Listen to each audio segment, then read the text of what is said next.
Hello, hello, everyone. Welcome to the first DBA Fundamentals virtual chapter of 2019. I still end up saying 2018 myself, but I'll get there.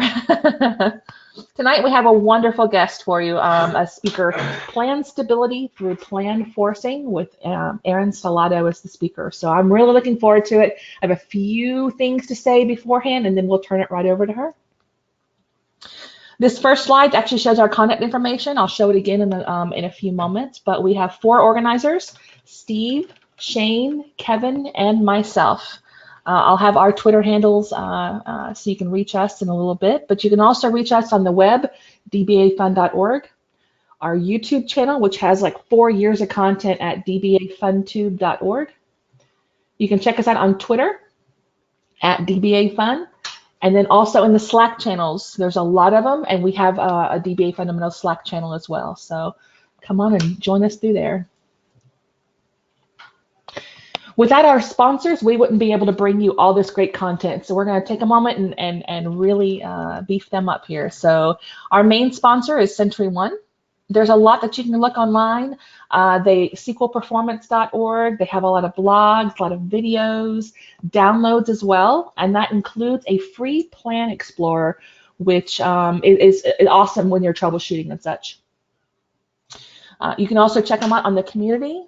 I know that they're very active and all that as far as answering questions and that kind of thing as well. Our other second sponsor is DB Watch. And they actually offer a complete management solution for monitoring, administration, performance tuning, license management, security. It's the whole gambit. So make sure you check them out, dbwatch.com. And they've got a free version of their software, videos, and articles as well. And you can follow them on Twitter and Facebook and all that as well. When you visit either of those, let them know we sent you. Here's our contact information again. Shane, Steve, Kevin, and I are on Twitter. You can reach out to us or the overall group at DBA Fund. And again, YouTube, email, and Slack.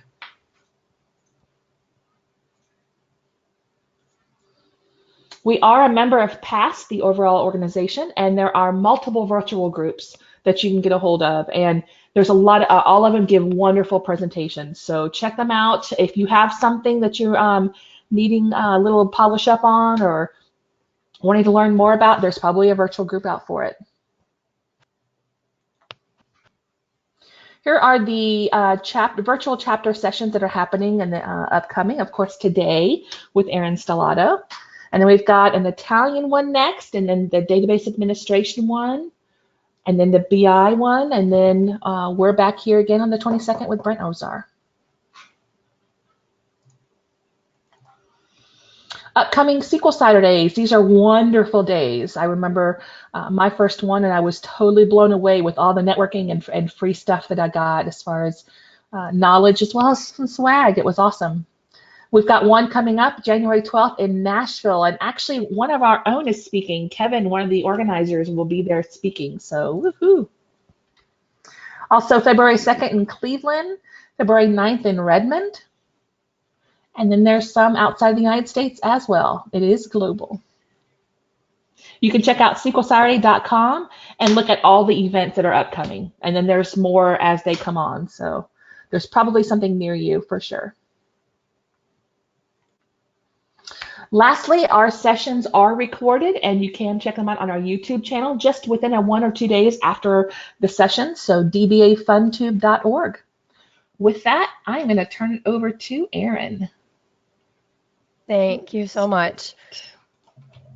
Let's get my screen shared here. Presenter. And for those of you who have heard me speak before, you're probably going, what the heck is going on with her voice? So I apologize in advance. I am on the upside of a cold, and I learned a little statistic yesterday that 95% of the time when you have laryngitis, it's a viral infection. So there's your little medical tidbit for today. So I apologize in advance, but we're just going to roll with it. So thanks for joining me, and thanks to the VC for having me. This is a session about plan stability and plan forcing. And here's a little bit of information about me. I am a consultant for SQL Skills. If you have any questions related to this session, please make sure to email me at erin@sqlskills.com. You can also hit me up on Twitter, and I've got a blog that's got a ton of great resources related to Query Store. And if you're not familiar with the SQL Skills team, I like to mention everybody because sometimes I refer to team members throughout the session, and I want to make sure you know I'm not just like referring to random people. So Kimberly and Paul are the owners of SQL Skills. And then it's myself, Jonathan, Glenn, and Tim. And we provide training through user group sessions like this. We also provide training at conferences like PAS Summit and SQL Intersection and SQL Bits, where I will be next month. Actually, I'm really looking forward to that. And we also provide training through our own events and online through Pluralsight. And we provide consulting. And if you want to hear from us on a regular basis, you can get our newsletter. The link for that is at the bottom.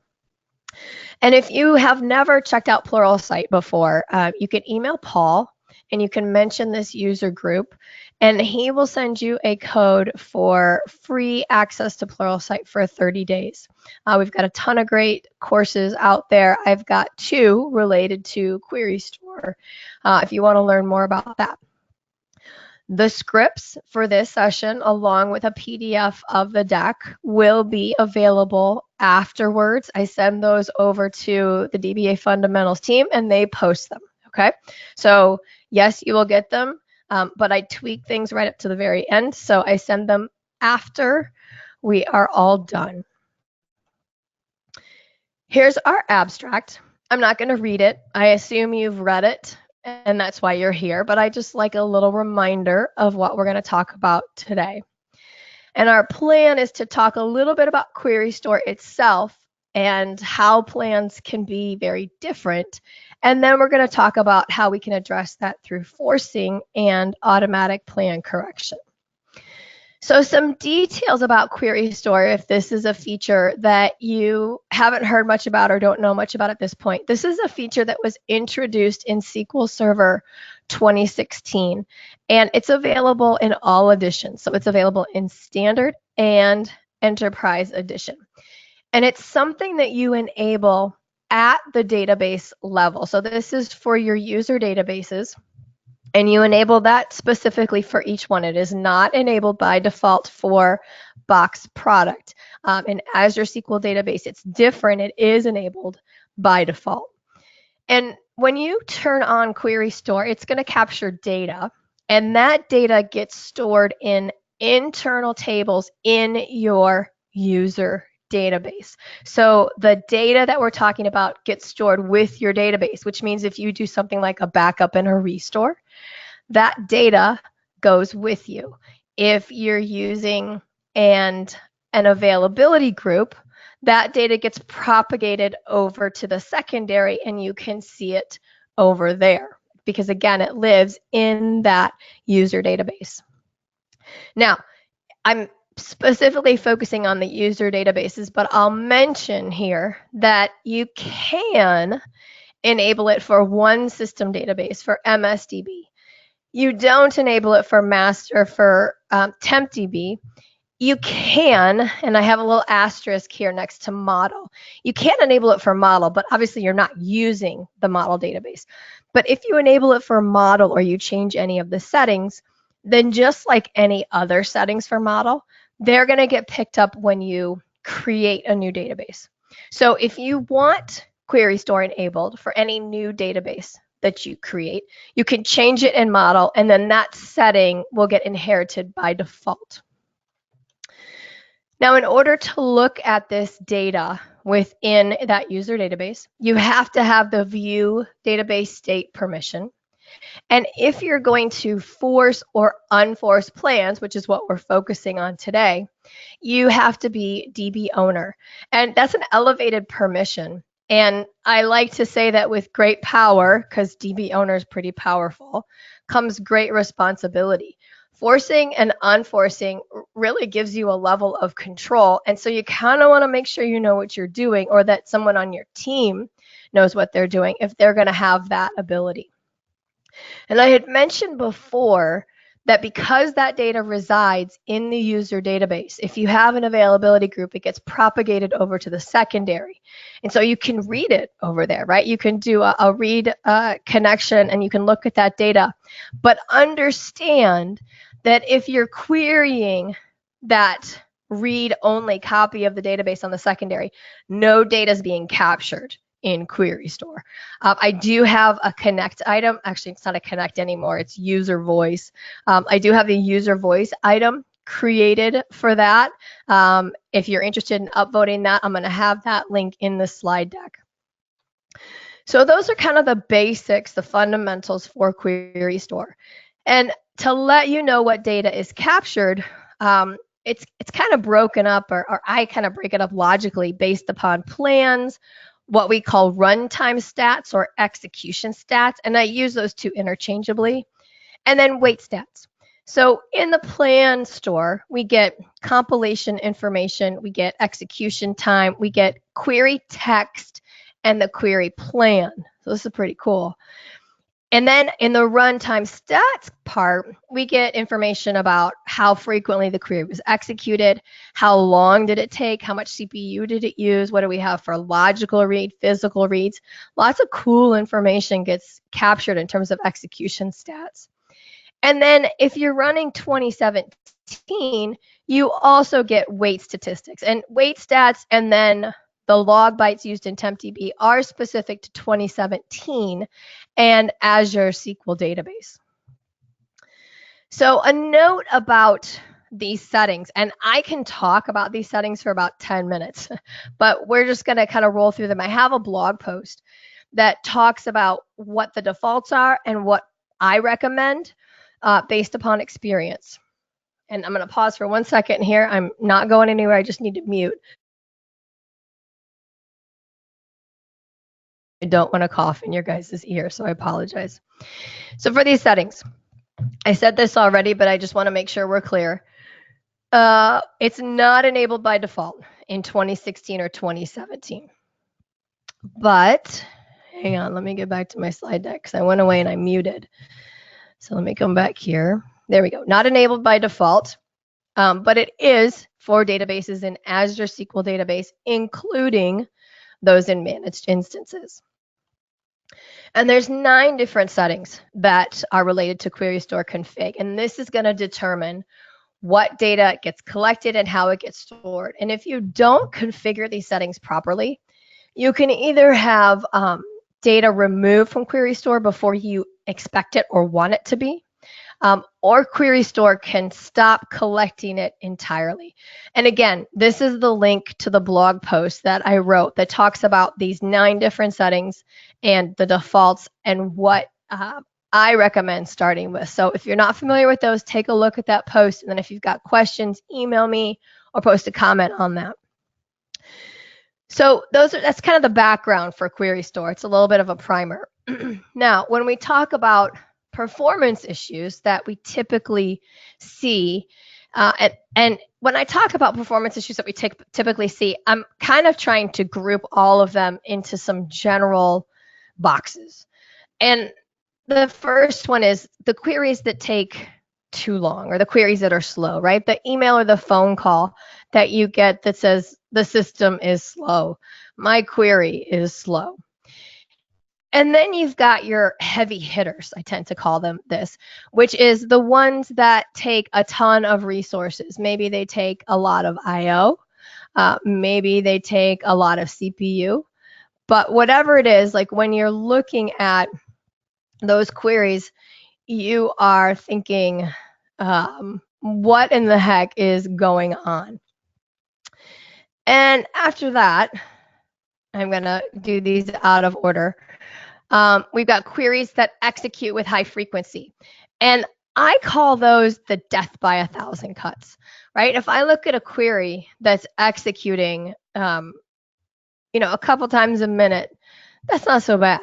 But if I see something that's executing thousands of times per minute, that's a red flag to me. And then we've got our variability in performance. So the queries that sometimes run really quickly, and then they sometimes don't. Or the queries that sometimes don't use a lot of resources, and then the queries that sometimes do. So I want to focus on this last set, the ones that have a lot of variability in their performance. And to give you a visual of what this looks like in Query Store, this is a screenshot from a customer environment that, and I'm going to talk you through what this is, that shows this variability. So if you look in the top left of that image, it says plan summary for query 3320. So every query in Query Store has its own ID. So this is query ID 3320.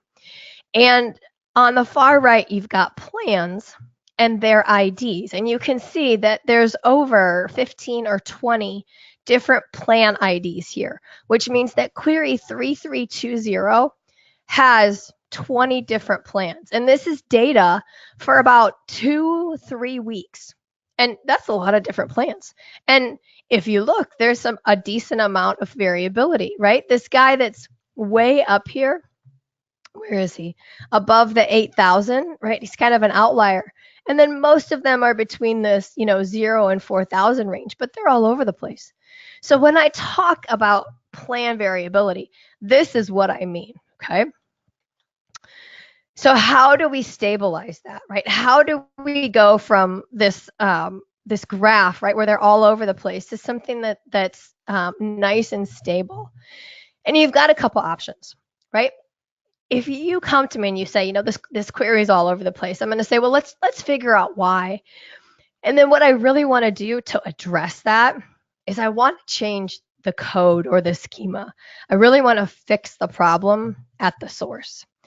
And sometimes this is absolutely possible, and sometimes this is extremely difficult. If you have a third-party application, you can't typically make those kinds of changes. You can't change the code, or maybe you can add an index, but you might end your support agreement or break your support agreement if you do that, or you have to jump through a lot of hoops to make it happen. So this is my ideal, but it's not always possible.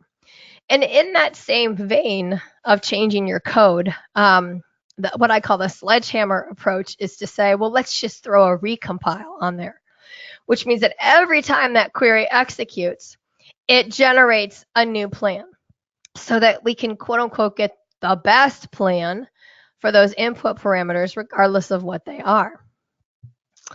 But I don't love this, because then every time that query executes, we have to go through the CPU of compiling that query and generating that plan.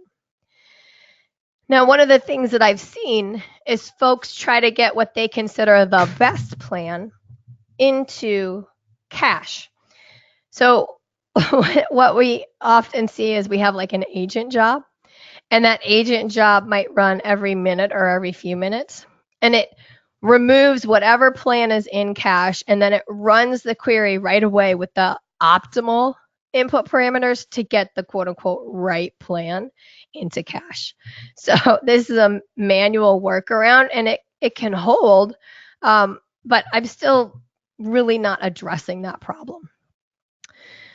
I've asked this question, and I've heard someone say, well, let's just update stats, because maybe we're getting variability because stats aren't up to date. And I would say, not really. This is not the long-term solution. I really wouldn't use this as a short-term solution either. It's updating stats has its place, but it's not our first option for addressing. Now, prior to 2016, if we wanted to kind of control what plan the optimizer used, we could implement a plan guide. If you've ever worked with plan guides, you might know that they can be a little bit tricky. There's 3 different options for how they get implemented. Some are easier than others, but troubleshooting them is not always the easiest thing in the world. And now, with 2016, we have this option of forcing a specific plan in Query Store. And this is what I really want to focus on. And there's a question or a note here about doing an optimize for unknown. That's another option as well. Basically, instead of adding the recompile hint, we're adding a different hint as well. But again, that to me is a shortcut, right? We're really not addressing the problem per se. So if we're going to look at forcing within Query Store, what we're able to do, and this is ridiculously easy, is that we can see which queries have multiple plans. I showed you that screenshot, right? For that one query, we had all those different plans. So we can see all the different plans that exist for a query, and then we can choose to force one of them. And these plans are not schema bound.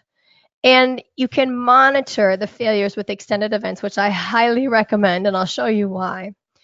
And a caveat here, something to be aware of, is that if that plan is no longer the best plan or optimal, Query Store will continue to use it unless you unforce it or forcing fails. And I'm going to show you what both of those look like. I had to cough again, so just hang on.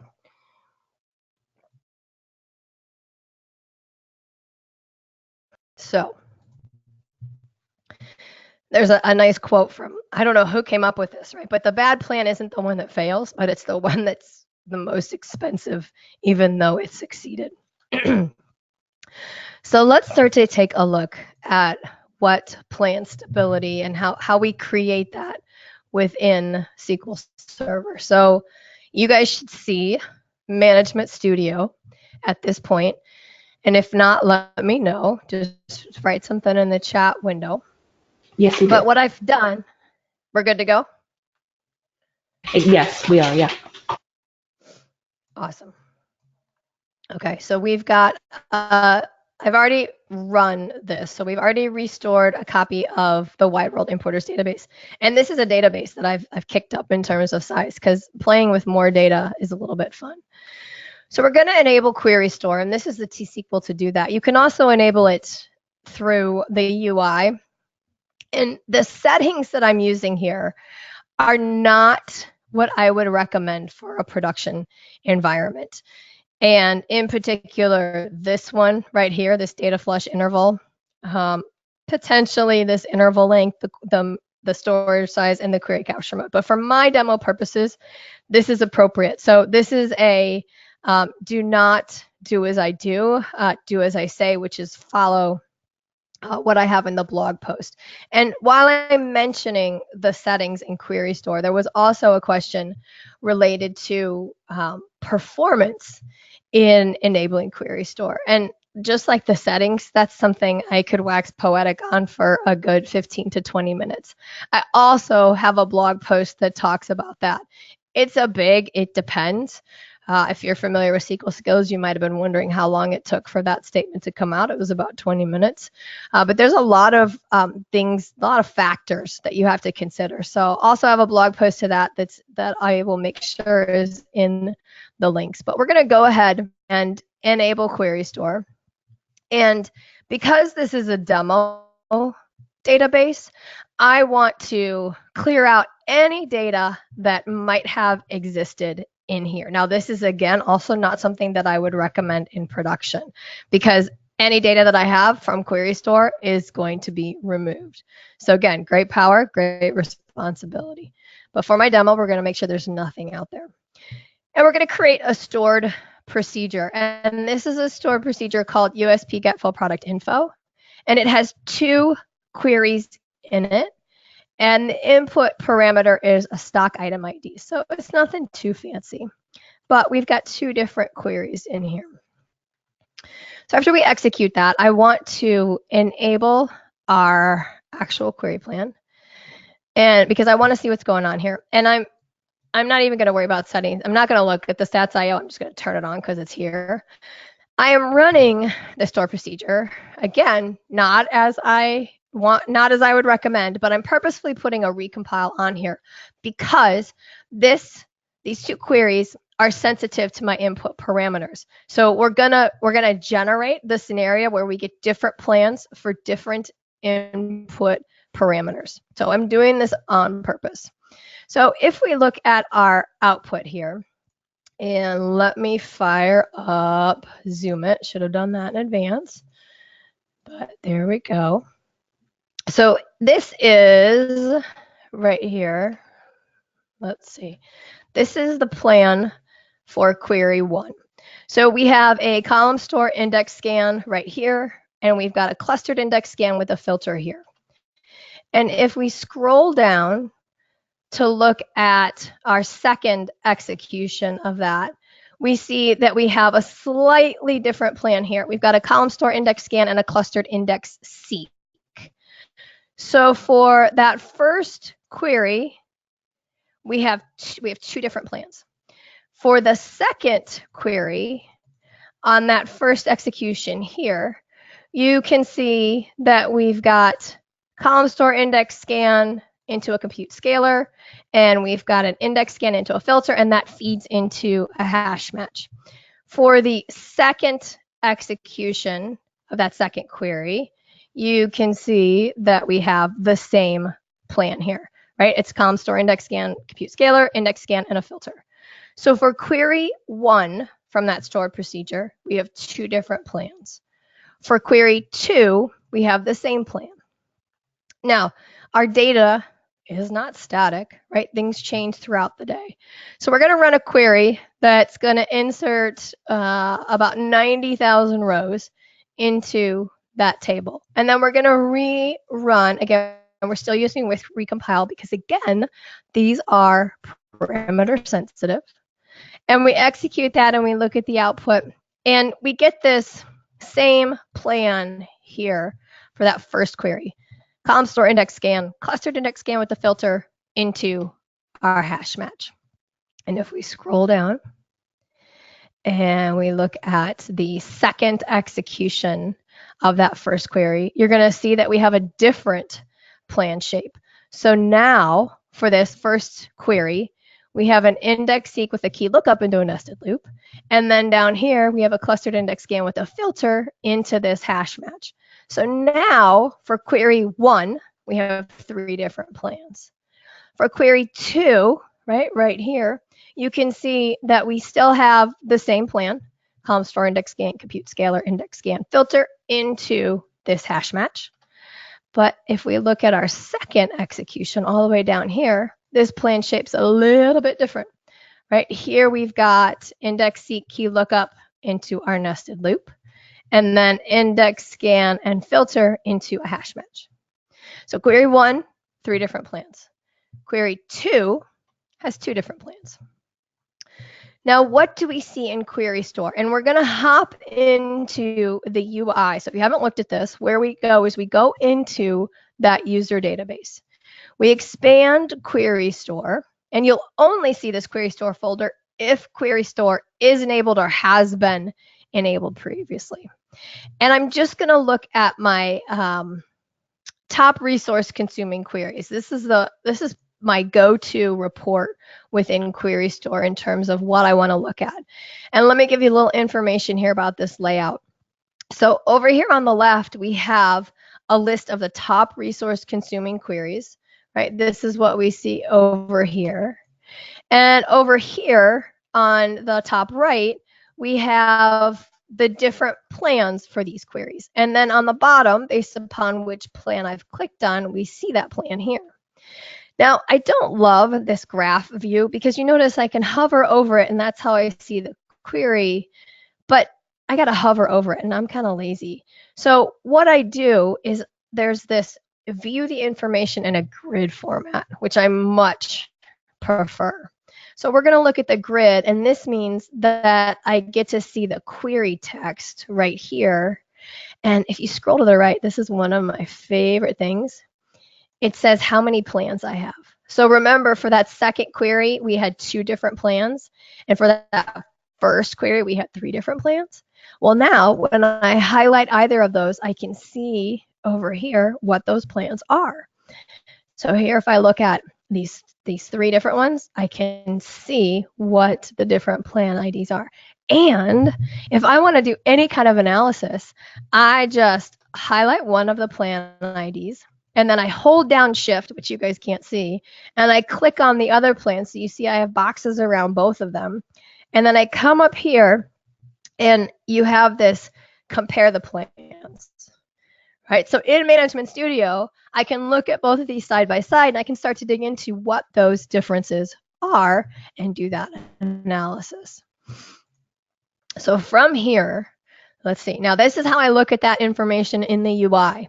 But remember, this data is stored within the user database. So I have the ability also to interrogate or to query that data directly through system views. So what I do in here is I'm filtering based upon the stored procedure. So this is really cool because the object ID gets stored with the queries, so I can see all the queries for a stored procedure. So I'll run this here, and I can see that for query ID 1, remember I said that every query has its own ID. Here I have 3 different plans. And for the query that's ID number 2, I have 2 different plans. And I can see how many times they've executed. And I can see what the query is, and I can see the plan. If I click on that, I can see the plan right here. So much fantastic information within Query Store. I actually, next week, as an aside, I am doing a 3-day training session through SQL Skills. If you go to our training page, you'll see it. I spend not a full 3 days, but it's like, it's basically a full day broken up over 3 days, about 9+ hours of training total. That's how much time I can spend talking about this feature. So if it seems like I'm rushing, it's because there's a lot of things for me to say. But if I hop back to this UI for a second, and I decide, okay, here's this query ID 2, and I see these 2 different plans, right? This is the plan that had that nested loop, and this was the first plan that we saw with our scans. And I'm like, you know what? This is the plan that I think is better. This is the plan that I want to force it to use. All I have to do is click right here on this. Oh, I'm not John Madden. Is click on this force plan button. It's so easy, right? Force the plan, and it says, do you want to force plan 7 for query 2? And you're like, yes, I do. And what happens is that plan gets a check in it. So this is the plan that is now forced for that query. Now, the UI is dangerously easy, and I would recommend that you do this with T-SQL because I know you're using change control, right? And you want to document when that plan was forced and who did that, who made that choice. So the second one, we're going to say that we want plan ID 3. And this is query 1. So these IDs are important. So I'm going to say, okay, query 1, I want plan ID 3. Let's just double check I did that right. Yep. And I'm going to go ahead and execute that. And if I come back here and if I refresh this, now this is the other query that we had. I have plan ID 3 checked. So this is the plan that is forced. Now, what does this look like when I come back and I rerun after forcing? And I still have with recompile on here. Again, not what I would recommend, but I've had people say, well, what happens if I have recompile on there? Well, again, not what I would want to see, but if you have it on there, or if not, and you have forcing in effect, let's see what happens. We're going to come back to our execution plan. So this is the plan that we had forced over here. And I have way too many monitors going on. So just, there we go. So here, this is what we have for our plan for query 1. And if I scroll down, I have the exact same plan for the second execution. And if I look at query 2, that first execution, this is the one that has the key lookup and the index seek and all that good stuff into the hash match. And if I look at the second execution, I have the exact same plan. So these are the ones that are forced. Now, what happens if I pass in a completely different ID? And this time, I'm not using recompile on here. I take a look. I have the exact same plans. These are the ones that are forced. Now, how do I know that they're forced? Well, if I go into the properties of the plan, and I just hit F4 to bring that up. But if I come in the properties, you'll notice if I scroll down, and let's see, let me select here on the select operator, what we see is this option, use plan true. When you see use plan true, then you know that that is a plan that has been forced. So that's how we know for certain. Now, what do we have in the plan cache? Well, you can see that I've got these two different ones. Now, are they the same that we're using? That is the one that we're using. And that is not the one that we're using, right? So the plan that's actually in cache, let me just make sure I clicked on two different ones, right? First one, second one. So I have different plans in cache than we're actually using here. And let's make sure those are the two. Those are two of the same queries. Actually, the one isn't even in there. So that's why the plan's the same. Okay, so again, when forcing is in effect, what's in the plan cache isn't necessarily regarded. So what happens, now we're working with a stored procedure query. What happens if I have that has a literal value in it, right? So when we're talking about queries, I tend to talk about ad hoc or those with literal values, which is something like what I have highlighted here. Stock item ID is a value. Here it's a numeric value, right? But it could be a string or something else. Whereas when we're looking at our stored procedure, this 220 here is an input parameter. It comes in as a variable. So if I run these two queries, which have different input parameters, stock item ID of 130, a stock item of 220, right? And I look at the plans, I get two different plans. I've got my index seek key lookup here. I've got my column store index scan and clustered index scan over here. So what do I have in query store? So we'll come back to my top resource consuming queries, and I'm going to refresh those. And I'm going to scroll down. And the kicker here is that neither one of those really generated enough information to get captured. So let me just run this a few more times. And then I'm going to come in here and we're going to change our statistic to be execution count, because this should get it to show up. You're killing me today, Smalls. Refresh that. I love it when things don't go as planned, don't you all? So what I want to see is I want to see these queries here within my query store view. And they're not showing up because things just don't want to agree with me today. That's cool. I'm all over it. Let me do one more thing. Let me try one more thing to see if I can get that to show up. Where are my options? Nope. Nope. Not what I want to see either. Okay. Do I have this down here?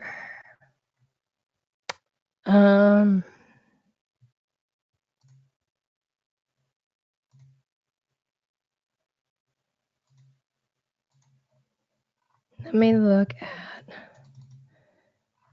oh, you're just killing me today, query store.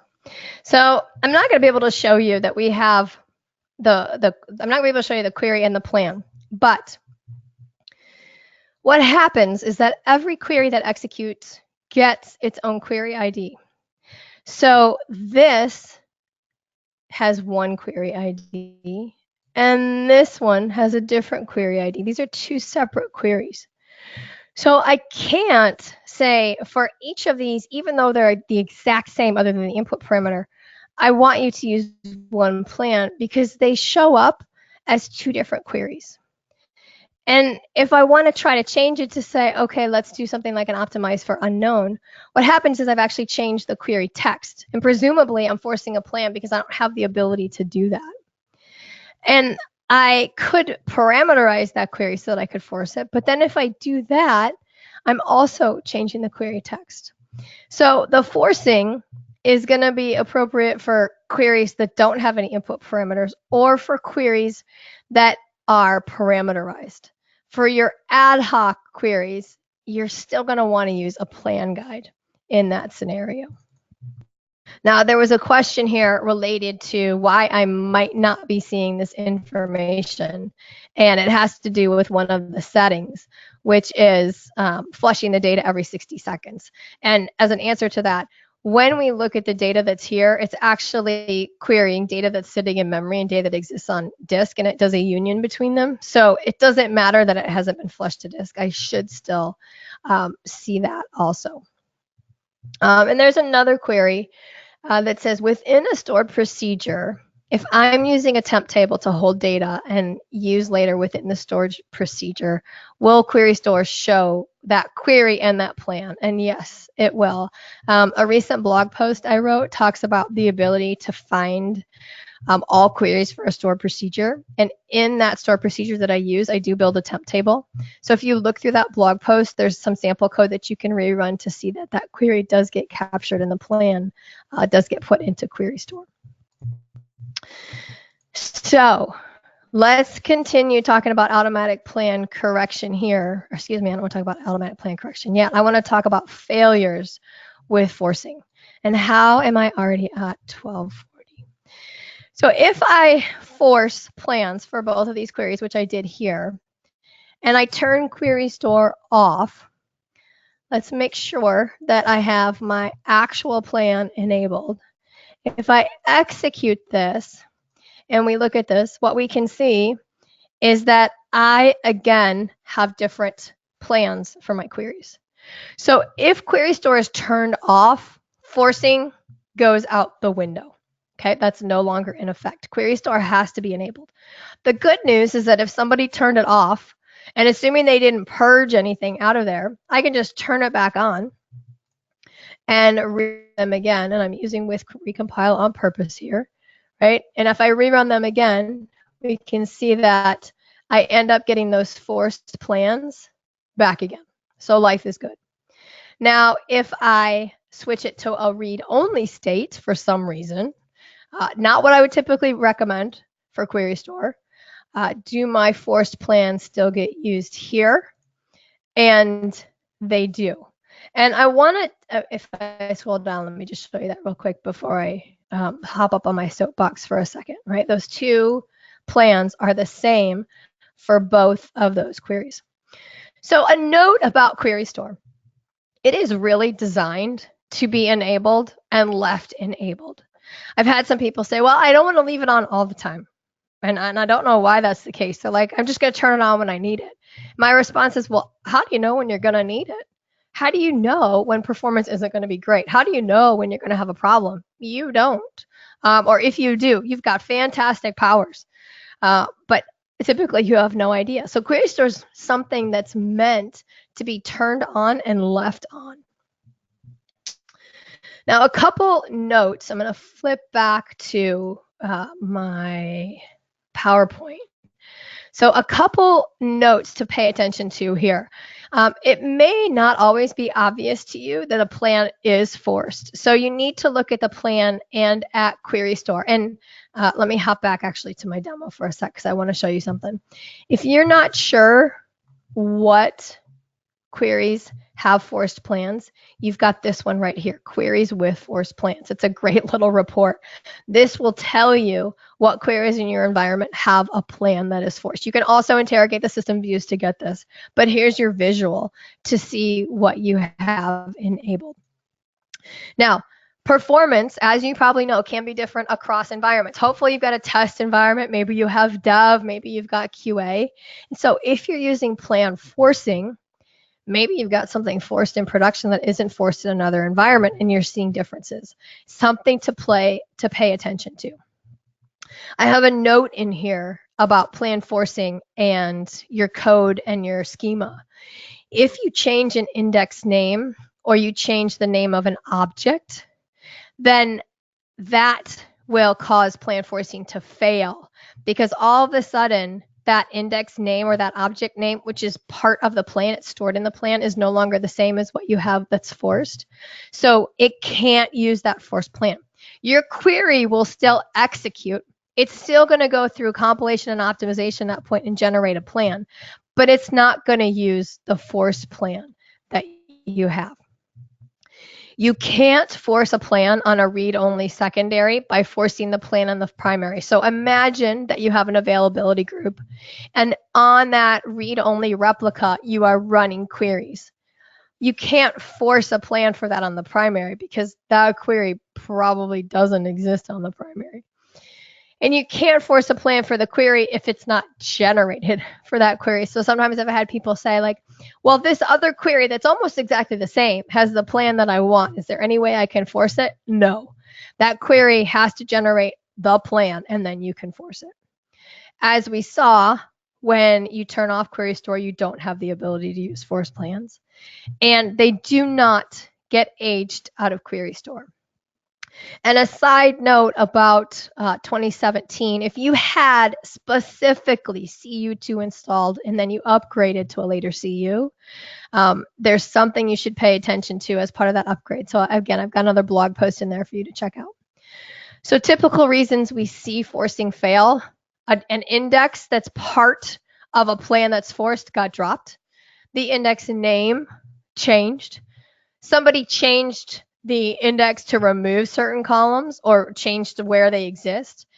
And if you have a stored procedure and you make a change to it and you do a drop and then a create, it gets a different object ID. And remember, I said this earlier, the object ID gets stored with the query. So if I change the object ID for something that was forced, that goes away entirely because that query ends up getting a new ID and it has a new object ID. So if you use forcing, these are things that are really important to pay attention to. So I'm going to take a quick drink of water and I'm going to look at questions. And if you've got anything specific to forcing here at the manual level, let me know before I move on to automatic tuning.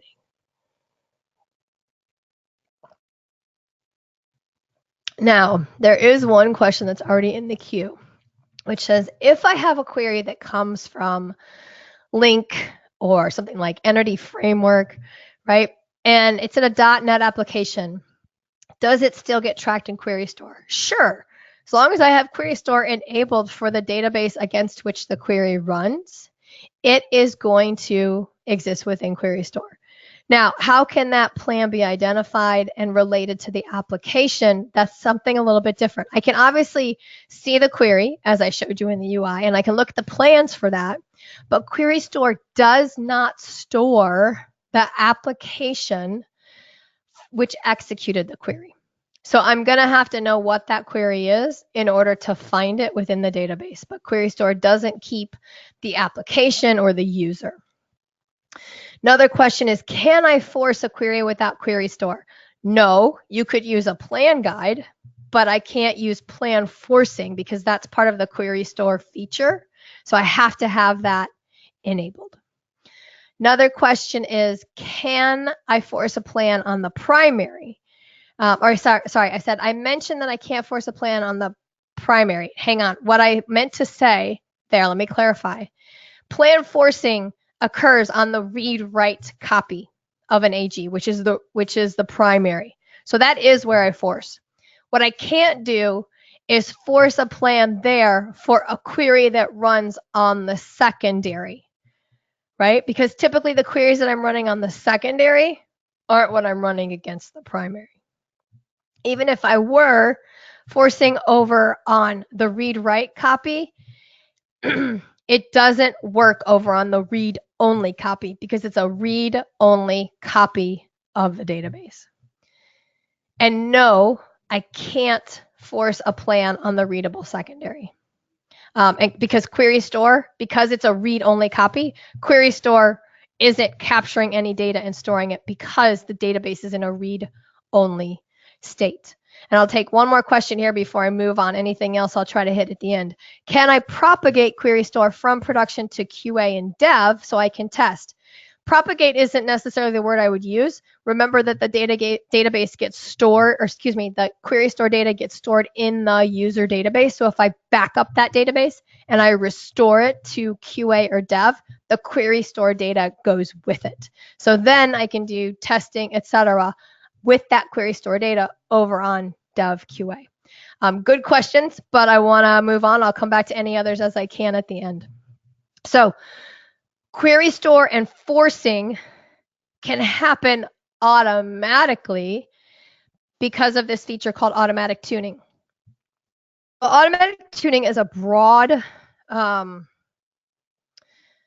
feature, a broad name for a feature that includes two components, automatic plan correction and automatic index management. And both of these require query store to be enabled. And automatic is a little scary for some people, but the idea here is that SQL Server wants to reduce the amount of work that you as an administrator have to do. Because what this can do is monitor performance and make changes. You don't have to make changes, it makes changes, and then monitor the system again and make additional changes if needed. So automatic tuning is introduced in SQL Server 2017, and it exists in Azure. And in 2017, in Box product, the only thing we have is automatic plan correction, which is disabled by default. And automatic tuning exists in Azure SQL Database as both automatic plan correction and automatic index management, and that's eventually going to be enabled by default for all new databases. But I'm going to focus on automatic plan correction because, again, that is what we see in Box product, which I'm going to suspect a lot of you still have as opposed to Azure. But I could be wrong because I am starting to see a little bit of a shift there. But for Box product, it's only in Enterprise Edition. Azure SQL Database, if you didn't know, is basically Enterprise Edition. So that's the only place we see plan correction. Again, query store is both in Standard and Enterprise, but automatic plan correction is only in Enterprise. It's disabled by default, but here's the T-SQL to turn it on. And if you don't want to turn it on, but you have Enterprise Edition, you can use the information that it captures to make changes yourself.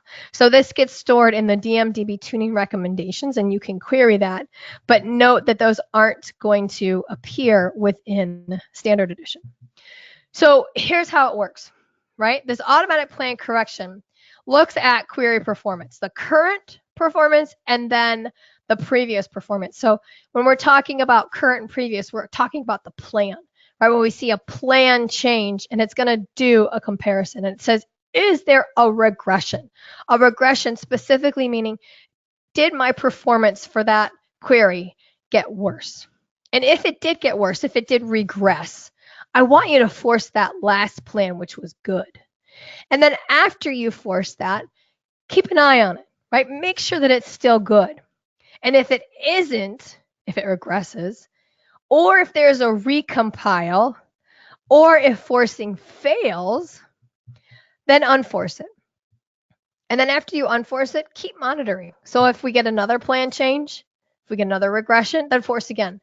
So it's a cycle that occurs. And again, it's happening automatically in the background. So let's take a look at what this demo looks like. Now, for this one, I've got to restore a different copy of the database. So let me come over here. Let me drop this database.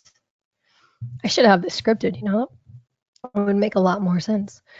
And I've got a different version of wide world importers that I'm going to restore here. And it says it has insufficient disk space. That's a lie. I know that you have space on here. I have 9 gigs. Let's see. Let me see what's sitting in temp here. I don't know what that is. Let me make sure I don't have any other databases on here. That database cannot be more than 10 gigs.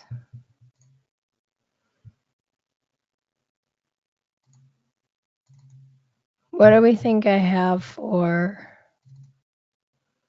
backups that I can get rid of? Don't you just love going in here and saying, let's delete some backups? I do it on online production servers. You do that in your online production servers? Oh, yeah, why not? Which one? I don't think that's good advice to give people. Oh, no, so don't ever do this. This is just me. Yeah, don't do this. This is not what I recommend at all. It's 2 gigs. 2 gigs compressed. What do I have available? I have 10 gigs. Oh, you're killing me, Smalls. Let me try one more thing here. No, I don't want this either.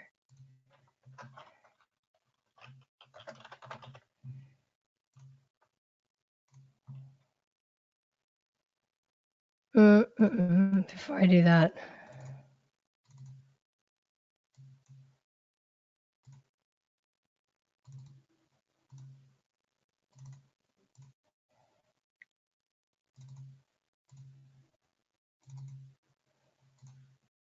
While you're looking at that, Aaron, we've got 2 comments. One saying maybe empty the recycle bin, and one saying love the Sandlot reference. Ha! Thanks for the Sandlot reference. Usually I do shift delete. By the way, I'm pretty hardcore when it comes to this, so I don't need to empty the recycle bin, but that's a good suggestion, so thank you. There we go. I'm good here. So let's just check to see what I've got for this database that I've restored. It is in a read-write state. But what I want to do here is make sure that I have it on, and then I'm going to change some of my settings. Again, not what I would recommend for production. And I'm going to clear out all that data that's in there. Also, again, not for production. So now let's take a look at automatic tuning mode and options. So what I would see for Azure would be a different output, but for Box Product, what we see is that for last good plan, it is turned off. And I'm going to turn it on. Alter database, set automatic tuning, force last good plan on. So I turn that on. And we're going to look at the distribution of data in this customer transactions table. And you can see I've got some decent skew here. For customer ID 1 and 401, I've got 500,000 rows. And for everything else, it's like 3,500 rows or less. So we're going to generate a list of customer IDs for my stored procedure to use, and then I'm going to delete 1 and 41, so that basically every time it executes, it's going to use one of those 3,500 or less values. And so our stored procedure is going to take customer ID as an input value, and I'm going to set up an extended events session to track information about this, and I'm going to turn that on.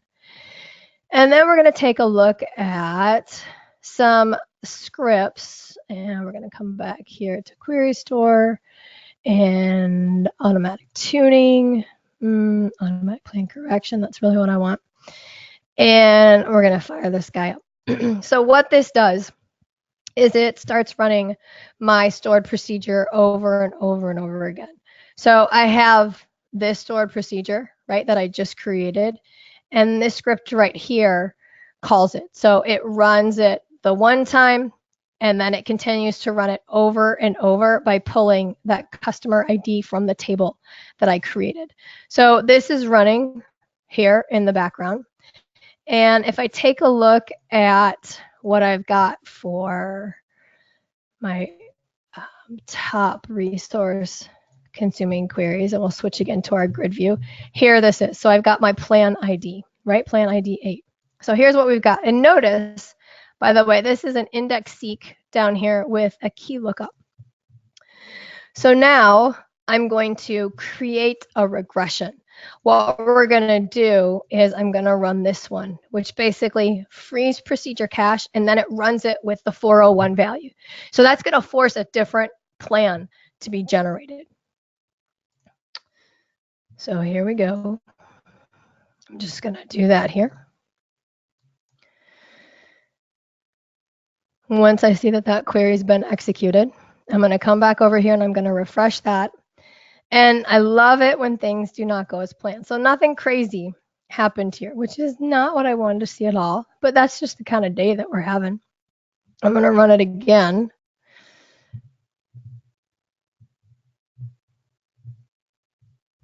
I'm still here. I'm just waiting for it to go.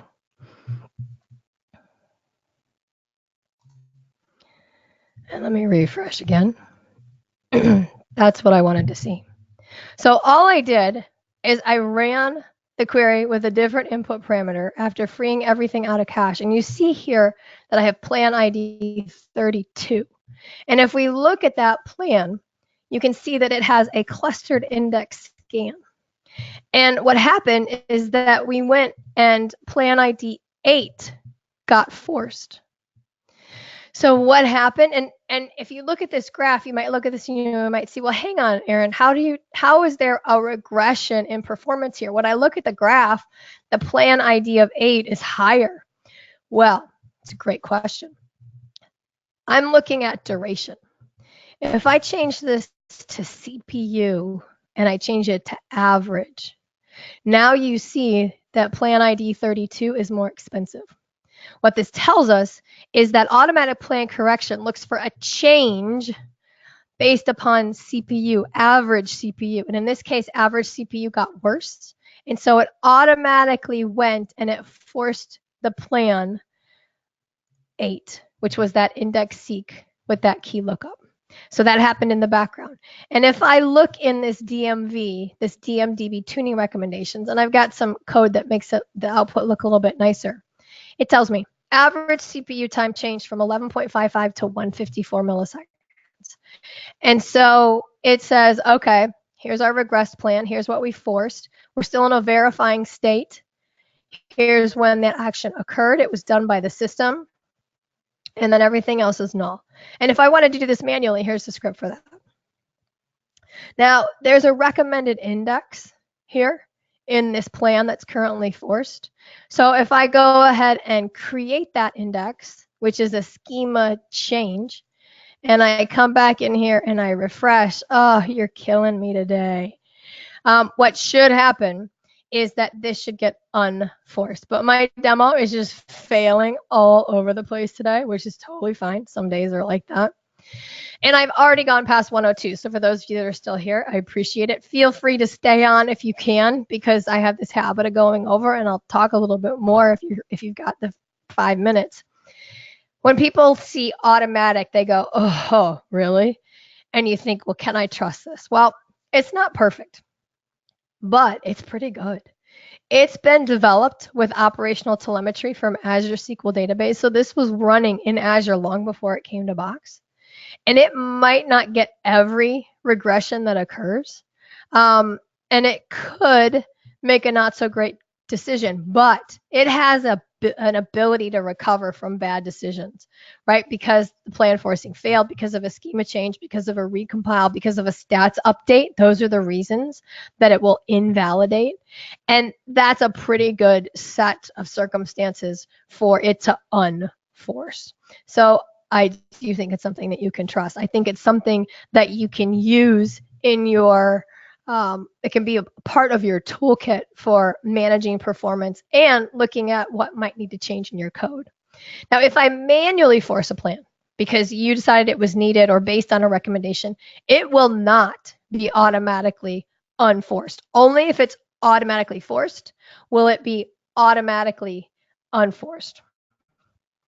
If you use automatic plan correction, you definitely want to look at this DMDB tuning recommendations, but that data gets lost on an instance restart.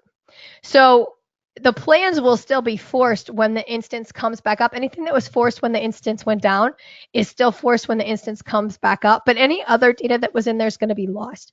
So you either got a snapshot to a table, which I don't love because how often you need to snapshot, blah, blah, blah, or you can use extended events. I've got that event session definition in the code, and that's what I would recommend you use because that tells you when something gets forced, gets unforced, and it gets really the information that you want to look at over time. Now, in terms of how we create this plan stability, we can do this manually with Query Store. We can see which plans have multiple queries. We can determine which we think is the best plan. We can temporarily force that plan. I say temporarily with emphasis here because I think that plan forcing is a temporary solution. It is not, let me force this plan and walk away and not worry about it anymore. It is, let me band-aid this problem until we can do root cause and work with the development team to address that issue. Now, that's trickier, I know, in a third-party tool.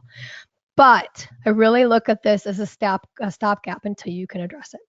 I can also generate plan stability automatically using this feature.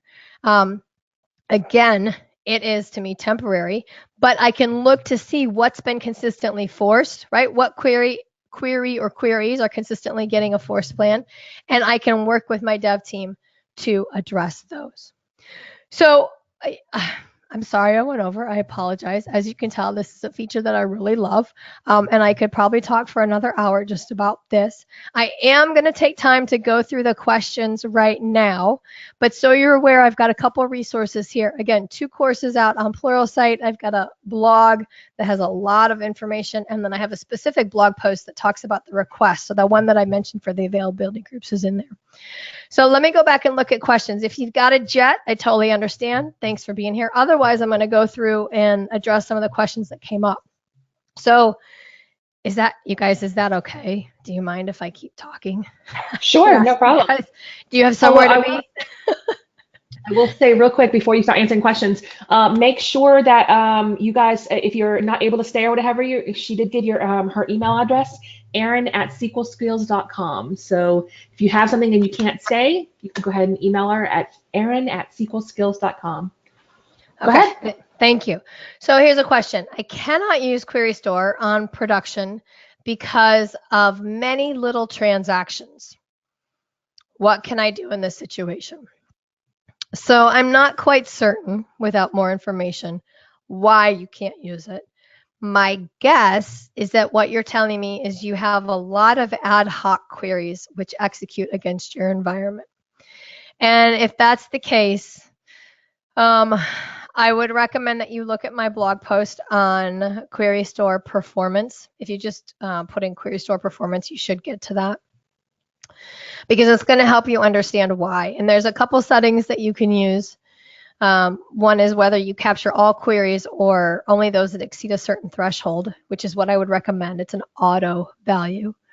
But I'd be interested in knowing more why you can't use that, like what problem you had or what you ran into. There are certain workloads that if you enable Query Store, certain queries might start running slower. And my argument there is that you can turn, and that's a scenario where you could turn on Query Store for a little bit and then turn it off, so that you could start to see what your problematic queries are and how to address them. If you're using something like Entity Framework or Link to SQL, where you have a lot of ad hoc queries, there are things that you can do in that code to address that, to parameterize that. And again, I talk a lot more about that in my course that's going to run next week. So Marcel has a question. What about storage? What's the impact of the volume of data, or excuse me, the impact of volume in the database generated by Query Store? I'm specifically focused on how much space gets used by that data, which is a setting that you control. So within Query Store, you can say, I want Query Store to only use 2 gigs or 5 gigs. And there are settings that are going to affect what data gets stored and for how long. So again, I'm going to refer you back to that Query Store settings blog post to talk about that a little bit more. Another question, what kind of override should be expected for automatic plan correction? Will it affect the query execution time? So for automatic plan correction, it's going to kick in when the CPU changes, the average CPU changes significantly. Is that going to affect query execution time? Well, typically the CPU time and the query duration are related. Not always, but they're related. So if it does change duration in the sense that it runs slower, I'm not going to expect that it runs significantly slower. You saw in our case that the duration actually was higher, but the CPU was lower. So there's a big, it depends there. You're going to have to look at that data. And